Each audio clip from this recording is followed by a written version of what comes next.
पञ्चम्यै नमः। ॐ श्रीदण्डनाथायै नमः। ॐ श्रीसङ्केतायै नमः। ॐ श्रीसमयेश्वर्यै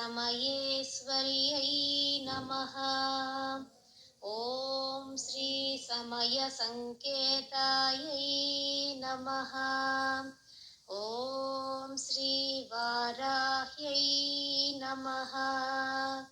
ॐ श्रीपोत्रिण्यै नमः। ॐ श्रीशिवायै नमः। ॐ श्रीवार्ताल्यै नमः। ॐ श्रीमहासेनायै नमः। ॐ श्री आज्ञाचक्रीश्वर्यै नमः।